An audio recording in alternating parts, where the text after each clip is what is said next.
Hi ಎಲ್ಲರಿಗೂ ನಮಸ್ಕಾರ. Welcome to Malenadu ಸವಿರುಚಿ. ಇವತ್ತು ತುಂಬಾ ರುಚಿಕರವಾಗಿರುವಂತಹ ಉಪ್ಪಿನಕಾಯಿನ ಹೇಗೆ ಮಾಡ್ಕೊಳ್ಳೋದು ಅಂತ ನೋಡೋಣ. ನಾನಿವತ್ತು ನೆಲ್ಲಿಕಾಯಿಂದ ಉಪ್ಪಿನಕಾಯಿನ ಮಾಡ್ಕೊಡ್ತಾ ಇದ್ದೀನಿ. ತುಂಬ ರುಚಿಯಾಗಿ ಬಂದಿತ್ತು. ಈ ಥರ ಉಪ್ಪಿನಕಾಯಿನ ಮಾಡಿಕೊಂಡ್ರೆ ತುಂಬ ಚೆನ್ನಾಗಿರುತ್ತೆ. ಎಲ್ಲ ಉಪ್ಪಿನಕಾಯಿಗಿಂತಲೂ ತುಂಬಾ ರುಚಿಯಾಗಿರುವಂತಹ ನೆಲ್ಲಿಕಾಯಿ ಉಪ್ಪಿನಕಾಯಿನ ಇವತ್ತು ಹೇಗೆ ಮಾಡ್ಕೊಳ್ಳೋದು ಅಂತ ನೋಡೋಣ. ಮೊದಲನೇದಾಗಿ ನಾನು ನೆಲ್ಲಿಕಾಯಿನ ಉಪ್ಪಿಗೆ ಹಾಕಿಟ್ಕೊಂಡಿದ್ದೆ. ಉಪ್ಪಿಗೆ ಹಾಕಿಟ್ಕೊಂಡಿರುವಂತಹ ನೆಲ್ಲಿಕಾಯಿ ಇದು, ಅಂದರೆ ಇದು ಬೇಯಿಸಿರೋದಲ್ಲ, ಹಾಗೆಯೇ ನೆಲ್ಲಿಕಾಯಿನ ತೊಳೆದು ಚೆನ್ನಾಗಿ ಉಪ್ಪಲ್ಲಿ ಹಾಕಿಟ್ಕೊಂಡಿರುವಂತಹದ್ದು. ನೋಡಿ, ಈ ರೀತಿಯಾಗಿ ಚೆನ್ನಾಗಿ ಉಪ್ಪು ಹೀರ್ಕೊಂಡಿದೆ. ಇದನ್ನ ಈಗ ಉಪ್ಪಿನಕಾಯಿನ ಮಾಡ್ಕೊತಾ ಇದ್ದೀನಿ. ಹಾಗೆ ಉಪ್ಪಿಗೆ ಹಾಕಿಟ್ಕೊಂಡಿರೋದ್ರಿಂದ ಈ ರೀತಿಯಾಗಿ ನೀರು ಬಿಟ್ಕೊಳ್ಳುತ್ತೆ. ಅದೇ ನೀರಿನಿಂದಲೇ ಉಪ್ಪಿನಕಾಯಿನ ಮಾಡ್ಕೊತಾ ಇದ್ದೀನಿ. ಈ ರೀತಿಯಾಗಿ ಉಪ್ಪಿನಕಾಯಿನ ಮಾಡಿಕೊಂಡ್ರೆ 1 ವರ್ಷ ತನಕನೂ ಸ್ಟೋರ್ ಮಾಡ್ಕೋಬೋದು, ಹಾಳಾಗೋದಿಲ್ಲ ಉಪ್ಪಿನಕಾಯಿ. ಈಗ ಮೊದಲನೇದಾಗಿ ಒಂದು ಬಾಣಲಿನಲ್ಲಿ 2 ಟೀ ಸ್ಪೂನ್ ಆಗುವಷ್ಟು ಸಾಸಿವೆನ ಹಾಕ್ಕೊಳ್ತಾ ಇದ್ದೀನಿ. ಸಾಸಿವೆ ಸ್ವಲ್ಪ ಚಟಪಟ ಅನ್ನೋ ತನಕನೂ ಹುರ್ಕೋಬೇಕು. ಇದಕ್ಕೆ ಆಯಿಲ್ ಏನೂ ಹಾಕಬಾರ್ದು, ಹಾಗೆಯೇ ಇದನ್ನ ಹುರ್ಕೋಬೇಕಾಗತ್ತೆ. ನೋಡಿ, ಈ ರೀತಿಯಾಗಿ ಹುರ್ಕೊಳ್ತಾ ಇದ್ದೀನಿ. ಇದು ಸ್ವಲ್ಪ ಚಟಪಟ ಅನ್ನೋ ತನಕನೂ ಹುರ್ಕೋಬೇಕು. ಇದಾಗಿದೆ. ಇದನ್ನ ಒಂದು ಪಾತ್ರೆಯಲ್ಲಿ ತೆಗೆದಿಟ್ಕೊಳ್ತಾ ಇದ್ದೀನಿ. ಹಾಗೆ 1 ಟೀ ಸ್ಪೂನ್ ಆಗುವಷ್ಟು ಮೆಂತ್ಯನ ಹಾಕ್ಕೊಳ್ತಾ ಇದ್ದೀನಿ. 2 ಟೀ ಸ್ಪೂನಿಗೆ 1 ಟೀ ಸ್ಪೂನ್ ಆಗುವಷ್ಟು ಮೆಂತ್ಯನ ಹಾಕಿ, ಮೆಂತ್ಯ ಕೂಡ ಕೆಂಪಾಗೋ ತನಕನೂ ಹುರ್ಕೋಬೇಕು. ನೋಡಿ, ಈ ರೀತಿಯಾಗಿ ಕಲರ್ ಚೇಂಜ್ ಆಗಬೇಕು, ಅಲ್ಲಿ ತನಕನೂ ಹುರ್ಕೋಬೇಕು ಮೆಂತ್ಯನ. ನೋಡಿ, ಸ್ವಲ್ಪ ಕೆಂಪಾಗೋ ತನಕ ಹುರ್ಕೊಂಡ್ರೆ ಘಮ ತುಂಬಾ ಚೆನ್ನಾಗಿ ಬರುತ್ತೆ. ಈಗ ಮೆಂತ್ಯ ಕೂಡ ಆಗಿದೆ. ಮೆಂತ್ಯನೂ ಕೂಡ ಅಷ್ಟೇ, ಅದನ್ನ ತೆಗೆದಿಟ್ಕೊಳ್ತಾ ಇದ್ದೀನಿ. ಇಷ್ಟಾದರೆ ಸಾಕಾಗತ್ತೆ ಮೆಂತ್ಯ. 2 ಟೀ ಸ್ಪೂನ್ ಆಗುವಷ್ಟು ಸಾಸಿವೆನ ಹಾಕಿದ್ರೆ 1 ಟೀ ಸ್ಪೂನ್ ಆಗುವಷ್ಟು ಮೆಂತ್ಯನ ಹಾಕ್ಕೊಳ್ಬೇಕಾಗತ್ತೆ. ಈಗ ಮೆಂತ್ಯ ಕೂಡ ಚೆನ್ನಾಗಿ ಕಲರ್ ಚೇಂಜ್ ಆಗಿದೆ, ಅದನ್ನ ತೆಗೆದಿಟ್ಕೊಳ್ತಾ ಇದ್ದೀನಿ. ಈಗ 1/4 ಟೀ ಸ್ಪೂನ್ ಆಗುವಷ್ಟು ಜೀರಿಗೆನ ಹಾಕ್ಕೊಳ್ತಾ ಇದ್ದೀನಿ. ನೋಡಿ, ಈ ರೀತಿಯಾಗಿ ಹಾಕಿ ಜೀರಿಗೆ ಕೂಡ ಸ್ವಲ್ಪ ಚಟಪಟ ಅನ್ನೋ ತನಕ ಹುರ್ಕೊಂಡು ತೆಗೆದಿಟ್ಕೊಳ್ತಾ ಇದ್ದೀನಿ. ಈಗ ಜೀರಿಗೆನೂ ಕೂಡ ಚೆನ್ನಾಗಿ ಹುರಿದಾಗಿದೆ. ಈಗ ಎಲ್ಲ ಸಾಮಗ್ರಿಗಳು ಹುರಿದಾಗಿದೆ. ಈಗ ಅದಕ್ಕೆ ಸ್ವಲ್ಪ ಇಂಗನ್ನ ಹಾಕ್ಕೊಳ್ತಾ ಇದ್ದೀನಿ. ಈಗ ಸ್ವಲ್ಪ 1-2 ಚಿಟಿಕೆ ಆಗುವಷ್ಟು ಇಂಗನ್ನ ಹಾಕಿದ ಖಾರಕ್ಕೆ ಎಷ್ಟು ಬೇಕು ಅಂತ ನೋಡಿಕೊಂಡು ಒಣಗಿರುವಂತಹ ಮೆಣಸನ್ನು ಹಾಕ್ಕೊಳ್ಬೇಕಾಗತ್ತೆ.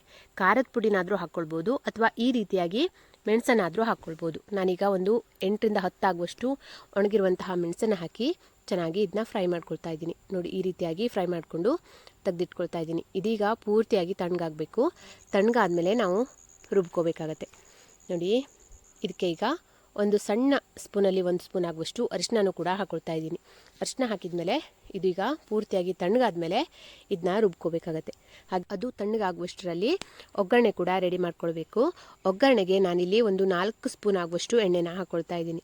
ಎಣ್ಣೆ ಸ್ವಲ್ಪ ಬಿಸಿ ಆದಮೇಲೆ 1 ಟೀ ಸ್ಪೂನ್ ಆಗುವಷ್ಟು ಜೀರಿಗೆನ ಹಾಕ್ಕೊಳ್ತಾ ಇದ್ದೀನಿ. ಜೀರಿಗೆ ಸ್ವಲ್ಪ ಚಟಪಟ ಅಂದ ತಕ್ಷಣ 8-10 ಎಸಲಾಗುವಷ್ಟು ಬೆಳ್ಳುಳ್ಳಿ, ಹಾಗೆ 1 ಹಿಡಿ ಆಗುವಷ್ಟು ಕರಿಬೇವಿನ ಸೊಪ್ಪನ್ನು ಹಾಕಿ ಚೆನ್ನಾಗಿ ಫ್ರೈ ಮಾಡ್ಕೋಬೇಕು. ನೋಡಿ, ಈ ರೀತಿಯಾಗಿ ಫ್ರೈ ಮಾಡ್ಕೋಬೇಕಾಗತ್ತೆ. ಇದು ಸ್ವಲ್ಪ ಫ್ರೈ ಆದಮೇಲೆ ಇದಕ್ಕೆ ಸ್ವಲ್ಪ ಒಂದು ಸಣ್ಣ ಸ್ಪೂನಲ್ಲಿ 1 ಸ್ಪೂನ್ ಆಗುವಷ್ಟು ಇಂಗನ್ನು ಹಾಕ್ಕೊಳ್ತಾ ಇದ್ದೀನಿ. ಇಂಗು ಹಾಕಿದ್ಮೇಲೆ ಚೆನ್ನಾಗಿ ಒಂದ್ಸರಿ ಮಿಕ್ಸ್ ಮಾಡಿಕೊಂಡು ಇದನ್ನ ಫ್ರೈ ಮಾಡ್ಕೋಬೇಕು. ಇದು ಪೂರ್ತಿಯಾಗಿ ಕಲರ್ ಚೇಂಜ್ ಆಗಬಾರ್ದು. ಸ್ವಲ್ಪ ಕಲರ್ ಚೇಂಜ್ ಆಗ್ತಾ ಇದೆ ಅನ್ಬೇಕಾದ್ರೇ ಸ್ಟವನ್ನು ಆಫ್ ಮಾಡ್ಕೋಬೇಕಾಗತ್ತೆ.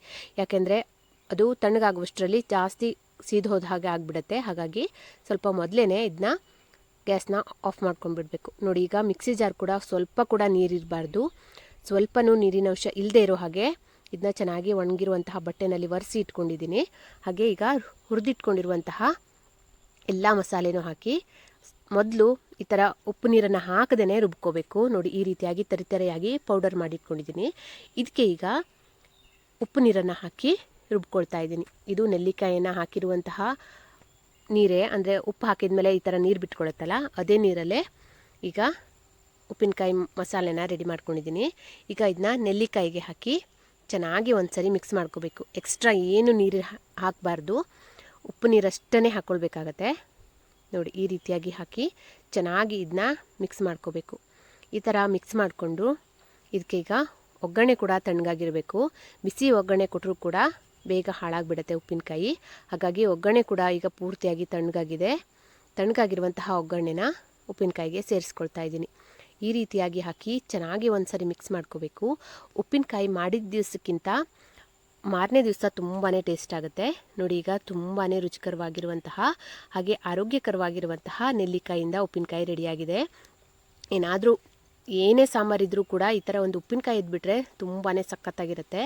ಈಗ ಈ ರೀತಿಯಾಗಿ ಒಂದು ಗ್ಲಾಸ್ ಕಂಟೈನರ್ನಲ್ಲಿ ಹಾಕಿ ಸ್ಟೋರ್ ಮಾಡ್ಕೊಳ್ತಾ ಇದ್ದೀನಿ. ಡಬ್ಬದಲ್ಲಿ ಸ್ಟೋರ್ ಮಾಡ್ಕೊಂಡಾದ್ಮೇಲೆ ಕೊನೆಯದಾಗಿ ಉಳಿದಿರುತ್ತಲ್ಲ ರಸ, ಅಂದರೆ ಸ್ವಲ್ಪನಾದರೂ ತಳದಲ್ಲಿ ಉಳಿದಿರುತ್ತೆ, ಅದರಲ್ಲಿ ಸ್ವಲ್ಪ ಅನ್ನನ ಕಲಿಸ್ಕೊಂಡು ತಿಂತಾ ಇದ್ರೆ ನಿಜವಾಗ್ಲೂ ಸಖತ್ತಂದರೆ ಸಖತ್ತಾಗಿರುತ್ತೆ. ನಾವು ಸ್ವಲ್ಪ ಕೂಡ ನೀರಿನಂಶ ಇಲ್ಲದೇ ಇರೋ ಹಾಗೆ ಉಪ್ಪಿನಕಾಯಿನ ಮಾಡಿ ಇಟ್ಕೊಂಡ್ಬಿಟ್ರೆ, ಯಾವುದೇ ಉಪ್ಪಿನಕಾಯಿ ಆದರೂ ಪರವಾಗಿಲ್ಲ ಮಾಡಿ ಇಟ್ಕೊಂಡ್ಬಿಟ್ರೆ 5-6 ತಿಂಗಳ ತನಕನಾದರೂ ಸ್ಟೋರ್ ಮಾಡ್ಕೋಬೋದು. ತುಂಬ ಅಂದರೆ ತುಂಬ ಚೆನ್ನಾಗಿರುತ್ತೆ. ನಾವು ಮೊದಲನೇ ದಿವಸ ಹೇಗೆ ಮಾಡಿದ್ವಲ್ಲ ಕೊನೆಯ ತನಕನೂ ಅದೇ ರೀತಿಯಾಗಿಯೇ ಇರುತ್ತೆ. ಈ ರೀತಿಯಾಗಿ ನಾವು ಉಪ್ಪಿನಕಾಯಿನ ಮಾಡಿಕೊಂಡ್ರೆ ಈ ಥರ ಒಂದ್ಸರಿ ಟ್ರೈ ಮಾಡಿ ಹೇಗಿತ್ತು ಅಂತ ಕಮೆಂಟ್ ಮಾಡಿ ತಿಳಿಸಿ. ಹಾಗೆ ನನ್ನ ಈ ವಿಡಿಯೋ ಇಷ್ಟ ಆದರೆ ಪ್ಲೀಸ್ ಒಂದು ಲೈಕ್ ಕೊಡಿ. Thank you.